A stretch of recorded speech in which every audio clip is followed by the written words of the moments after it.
안녕하세요, 소몽입니다. 오늘은 미국에서 억대 연봉을 받는 애널리스트들이 집에 갈 수밖에 없게끔 했던 이야기를 하나 해볼 건데, 당연히 우리의 투자에 아주 도움되는 얘기니까 거기다가 우리들의 자녀나 저의 아이의 미래를 위해서도 꼭 알아두고 실천했으면 하는 내용이 담겨 있기 때문에 한번 같이 들어봐 주세요. 여러분, 주식 투자를 하다 보면 이런 궁금증이 생길 때가 있을 거예요. 만약에 미국에서 역대급 추위가 몰아친대요. 그럴 때 우리는 혹시 이럴 때 어떤 주식들이 오르는지 궁금할 수도 있지 않을까요? 그래서 이런 말 있죠. 한파수혜주, 이런 말 하잖아요. 전 세계적으로 전염병이 돌 때 올랐던 주식들은 뭐가 있을까? 이런 궁금증이 들잖아요. 이 궁금증을 순식간에 해결해주는 인공지능이 나타난 거죠. 그 인공지능의 이름이 켄쇼라는 친구인데요. 한번 볼게요. 미국에 한파가 올 때 어떤 주식이 올랐는지 켄쇼한테 물어보니까 바로 10년 동안의 데이터를 분석해서 겨울 동안 가장 높은 상승세 보인 애들은 아이러니하게도 넷플릭스와 패딩 만드는 회사, 노스페이스의 모회사인 VF그룹이라는 기업의 주가가 가장 많이 올랐더래요. 켄쇼에 따르면 지난 10년 동안 겨울철마다 평균적으로 넷플릭스는 35%, VF그룹은 7%씩 상승했다는 거예요. 역설적으로 우리가 해석이 되는 게 추우니까 어디 안 가고 집에서 넷플릭스로 미드 보고 재밌는 거 보고 그랬나 봐요. 그리고 패딩이 많이 팔리겠죠? 그러니까 이런 것들이 통계적으로 검증이 되는 거죠, 순식간에. 우리가 추측만 하고 생각만 했던 걸 이렇게 통계적으로 직접 눈으로 볼 수 있는 거죠. 게다가 오히려 아이러니하게도 여행과 유통 관련주가 올라갔대요. 이렇게 추운 날씨인데 무슨 여행이고 유통이 주가가 오르지? 그래서 분석을 해봤더니 오히려 추운 날씨에 사람들이, 미국 사람들은 상대적으로 따뜻한 반대쪽으로 여행을 떠나거나 준비하는 경향이 있다라고 결과가 나오는 거예요. 20년 동안 한파주의보 발령 이후에 프라이스라인이라는 회사가 오히려 9.1% 상승했다는 거예요. 게다가 이렇게 추운데도 크루즈 대표 업체 중 하나는 7.9%가 평균적으로 올랐다는 거예요. 단순히 분석만 하는 게 아니라 이걸 통해서 우리가 몰랐던 사실까지도 데이터를 기반으로 알려주는 거죠. 조금 더 가볼까요? 우리 이런 궁금증도 있을 수 있어요. 예를 들어서 크리스마스 시즌 동안에 주식시장은 어땠을까? 이런 궁금증 들잖아요.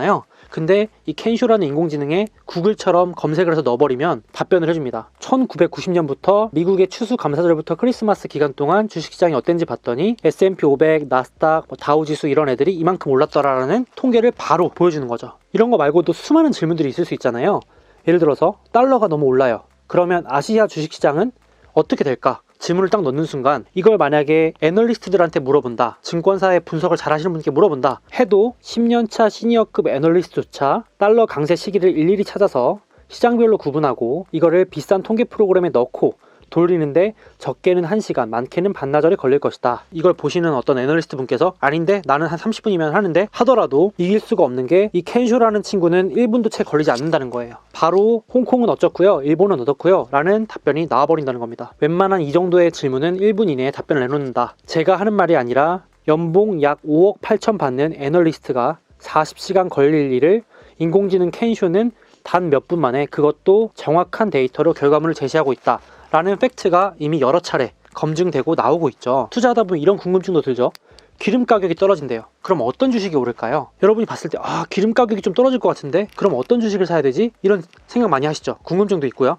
네이버나 구글에 검색해 보시기도 하고요. 켄쇼한테 물어보면 바로 알려준다는 거죠. 예를 들어서 오일이 떨어졌을 때 주가가 좋았던 애들을 딱 보여주니까 여기 적힌 이런 주식들이 많이 올랐더라 라고 바로 보여주는 거죠. 이게 가상의 화면이 아니라요, 실제로 미국의 CNBC라는 경제 관련 방송국에서 시청자들에게 쏴주고 있는 실제 방송되고 있는 화면입니다. 먼 미래 얘기가 아닙니다. 인공지능 켄쇼는 골드만삭스 뉴욕 본사에 입사했다. 신입사원인 켄쇼는 먹지도 마시지도 쉬지도 않았다. 퇴근도 안 하고 휴가도 안 가고 오직 일만 했다. 그럼에도 불구하고 24시간 내내 천재적인 수준의 집중력을 발휘했고 고객에게 불친절하다거나 동료나 상사에게 일이 힘들다고 불평한 적도 없고 이 일이 맞는지에 대한 고민조차 하지 않았다. 켄쇼는 당시 월스트리트에서 가장 많은 연봉을 받는 600명의 트레이더가 한 달 가까이 처리해야 할 일을 고작 3시간 20분 만에 끝내게 된다. 당시 598명의 트레이더는 해고를 당하게 되고 나머지 2명은 켄쇼보다 일을 잘해서가 아니라 켄쇼의 업무를 보조할 인력으로 남게 되었다는 거죠. 다시 말해서 켄쇼라는 인공지능의 지시를 받는 처지로 전락하게 되었다. 오른쪽 사진처럼 골드만삭스의 직원들조차 금융 분석 프로그램인 켄쇼를 사용한 후에 놀라움을 감추지 못했다. 그들이 일주일 동안 매달리거나 사람을 고용해 처리하던 일을 켄쇼는 순식간에 해냈기 때문이다. 지금 제가 계속해서 말씀드리지만 미래 공상과학이 아니라 이미 벌어지고 있는 일입니다. 자, 이렇게 미국의 억대 연봉을 받는 애널리스트뿐만 아니라 금융권을 벌벌 떨게 했던 이 인공지능 켄쇼라는 기업에 대해서 잠깐만 살펴볼게요. 2013년에 여기 보이는 다니엘 라들러라는 형님이 무려 29살의 나이로 금융계 구글이라고 불리는 시스템인 켄쇼를 만들어냅니다. 정말 대단하죠. 근데 이걸 만들어낸 직후에 켄쇼의 성능이 아까 말씀드린 것처럼 애널리스트 15명이 4주간 할 일을 5분 내에 완료한 게 검증이 됩니다. 그러니까 창업한 지 1년도 안 돼서 구글 벤처 및 각종 기업들에서 돈다발을 들고 들어오기 시작합니다. 바로 120억 유치하고요. 그리고 뉴욕 나스닥 상황판에 켄쇼 분석 결과가 등장했다. 여기 뉴욕 한복판 보면 이렇게 5개 광고판에 나스닥이 써있고 막 현재 주가 이런 거 나오거든요. 거기에 버젓이 무려 창업한 지 1년도 안 된 인공지능 시스템이 버젓이 등장하게 됩니다. 여기 켄쇼라고 써있는 거 보이시죠? 켄쇼가 정리한 자료가 뉴욕 한복판에 가장 비싼 동네에 등장하게 된 겁니다. 그리고 골드만삭스를 포함한 다양한 기업들에서 5천만 달러를 유치하는데 거의 약 600억 원 정도 되는 거죠. 게다가 아까 보여드렸던 미국의 경제 관련 방송사 CNBC와 전략적 제휴를 하는데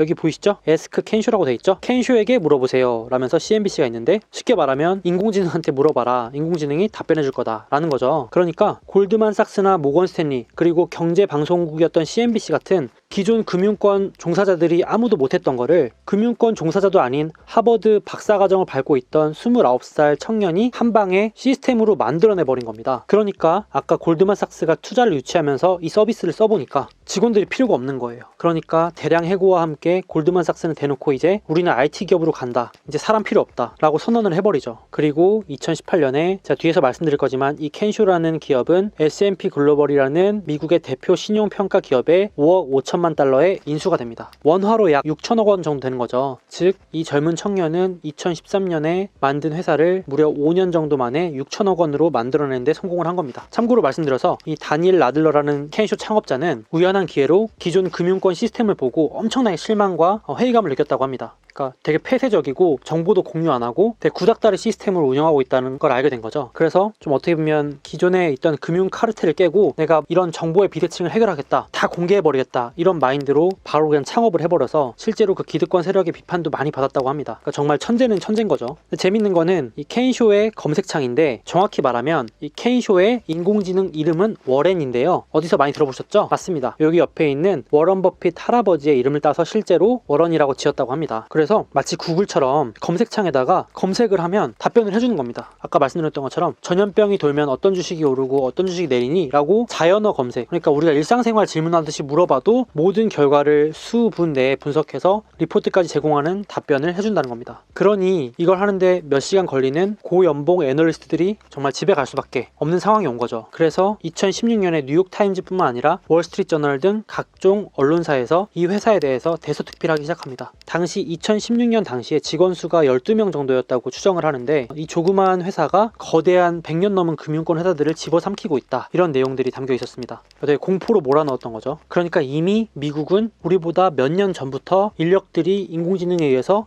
대체되는 걸 겪고 있는 거죠. 자, 여기까지 보시고 그래 인공지능 뭐 대단하고 무서운 거 알겠는데 그래서 어쩌라는 거야? 나랑 무슨 상관이 있어? 내 일자리 잘리니까 겁내라는 건가? 지금 공포 마케팅 하는 거니? 라고 물어보실 수 있는데요. 거기에 대한 제가 제안하는 해결책이 있습니다. 조금 더 들어봐 주세요. 혹시 구글의 딥마인드라는 인공지능 업체 아시나요? 아마 대부분 모르신다고 하실 수도 있는데요. 그러면 알파고는 들어보셨나요? 네, 2016년에 대한민국 사람들을 정말 당황하게 하고 경악하게 했던 일이 있었죠. 바로 세계적인 바둑 천재 이세돌 구단과 바둑 대결을 해서 알파고가 압승을 거뒀죠. 그러면서 이 인공지능에 대해서 막 화두가 일었는데 이 알파고를 개발한 회사가 바로 구글의 딥마인드입니다. 근데 이미 구글은 2014년에 이 기업을 인수해서 인공지능 개발을 해오고 있었던 거죠. 공교롭게도 켄쇼 역시 2013년 만들어져서 2014년부터 본격적으로 기업들이 활용되기 시작했고 딥마인드라는 회사도 만들어진 지 4년 정도 됐는데 2014년에 구글한테 인수가 됐고요. 또 그리고 조금 시간이 지나서 제가 오늘 말씀드리려고 하는 기업인데 켄쇼라는 이 무서운 인공지능 기업을 인수해버린 회사가 바로 제가 다른 영상에서도 소개했던 S&P 글로벌이라는 미국의 대표 신용평가 회사입니다. 2018년에 미국 신용평가사 S&P 글로벌은 5.5억 달러로 켄쇼를 인수했는데 인공지능 기업 인수 금액으로는 역대 최대 금액을 주고 인수를 했어요. 이 S&P 글로벌이라는 회사에 대해서는 이 아래 영상을 보시면 도움이 많이 될 것 같고요. 자, 여기까지 보셨을 때 어떤 생각이 드셨나요? 저는 개인적으로 이 인공지능 시스템 켄쇼를 보고 정말 많이 놀랐는데 거기에 대한 저의 해결책은 이 회사를 내가 가져버릴 수 있는 방법은 없을까? 이 회사에 내가 투자할 수 있는 방법은 없을까? 라는 생각이 들었어요. 그래서 이 회사를 누가 가지고 있는가 봤더니 제가 말씀드린 S&P 글로벌이 소유하고 있더라는 거죠. 근데 우리는 이 S&P 글로벌이 미국에 상장되어 있기 때문에 이 기업의 지분을 모아간다면 켄쇼를 소유하는 효과도 같이 가져갈 수 있는 거겠죠.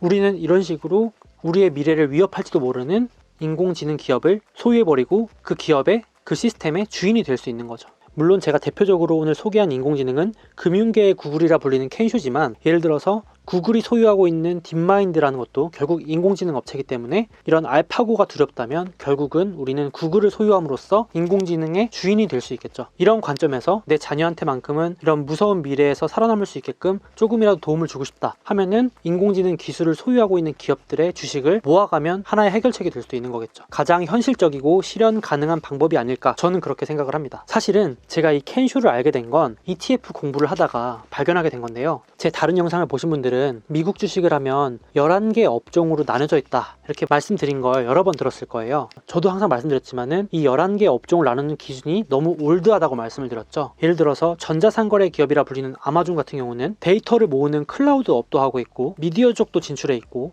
또 게임 스트리밍도 하고 있고, 예를 들어서 애플 같은 경우는 IT 업종에도 들어갈 수 있지만 애플페이 같은 게 있으니까 결제, 금융 쪽으로도 될 수 있고, 그리고 미국 사람들한테 정말 없어서 안 될 기업이니까 필수 소비재라고도 할 수 있고, 경계가 모호해진 시대잖아요 요즘은. 그래서 이 11개 업종이 사실상 더 이상 큰 효과가 없더라는 거예요. 저도 동의를 하고요. 그래서 이 인공지능 켄쇼가 쉽게 말하면 전 세계에 있는 모든 주식들을 다 전수조사해서 새로운 기준으로 분류를 착착착 했다는 거죠. 그게 켄쇼가 만들어낸 신경제 지수인데, 여기 보시면 기존의 업종 분류 방식은, 제가 말씀드린 11개 업종 분류 방식은 20세기 경제 시스템화에서 만들어졌다. 그래서 새롭게 출현하는 업종이나 사라지는 업종이 반영되지 않는다. 맞는 말이에요. 투자해보시면 이 업종은 되게 올드하다는 느낌을 받으실 겁니다. 그래서 켄쇼는 로봇이나 드론, 지능형 교통, 건축 등 16개의 4차 산업혁명 관련 세부 테마로 새로운 기준을 만들었고, 그 기준을 모두 모아놓은 게 켄쇼 신경제 지수라는 거예요. 무서운 게, 이건 인간이 만들었다면 이제 이거는 인공지능이 아예 경제 지수를 우리의 간섭 없이 기준을 만들어낸 거죠. 11개 업종은 인간이 참여했다면 이 신경제 지표는 철저히 인공지능이 혼자서 만들어낸 지표인 거죠. 제가 아까 이 켄쇼를 ETF 찾다가 알게 됐다고 했잖아요. 실제로 이 켄쇼 신경제 지수를 추종하는 ETF가 이미 나온 거예요. 2018년부터 이미 상장이 돼 있는데, 보시면 여기 파란색이 켄쇼 신경제 ETF인 콤프라는 ETF예요. 이 ETF를 추천하는 게 아닙니다. 잠깐 같이 보자는 거예요. 그리고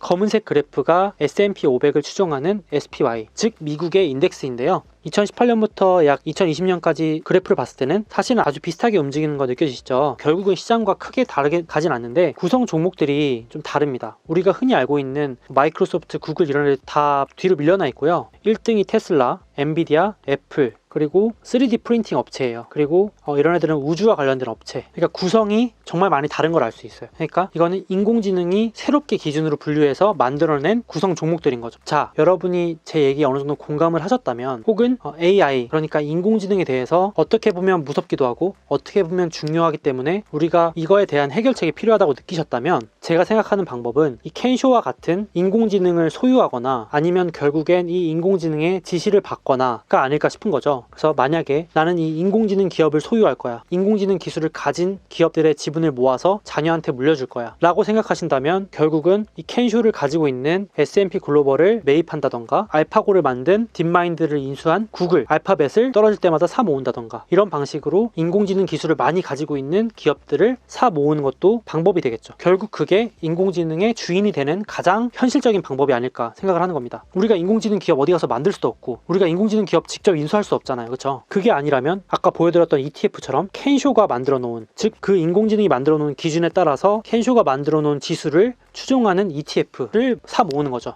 야, 사람이 만든 지표보다 인공지능이 만든 지표가 나는 더 믿을만한 것 같아. 이제 보니까 미국의 그 켄쇼라는 놈은 엄청난 놈인 것 같아 라면은 이걸 하는 것도 방법이 될 수는 있는데 답은 정해져 있는 게 아니겠죠. 그래서 다시 결론을 내보면, 인공지능을 소유하거나 인공지능의 지시를 받거나, 아유 나는 네가 하는 말 동의 안 한다 하시는 분들은 그냥 안 하시면 되는 거죠. 선택은 여러분의 몫이고, 이런 식의 방법도 있다라고 저 그냥 개인적인 생각을 한번 공유해 봤습니다. 참고로 S&P 글로벌이라는 기업은 이미 제 다른 영상을 영상인 3대 신용평가사 이야기에서 강조해서 했어요. 근데 제목을 좀 재미없게 지었는지 많은 분들이 안 보시더라고요. 그래서 제가 다시 한번 이 기업을 이렇게 소개하면 조금 더 관심을 가지시지 않을까 해서 오늘 또 소개를 한번 해봤습니다. 그래서 당연히 이 기업에 대한 추천이라기보다는 이런 식으로 한번 접근하고 생각하고 공부해보면 좋겠다라는 제안이었고요. 오늘 영상은 여기까지 하겠습니다. 감사합니다.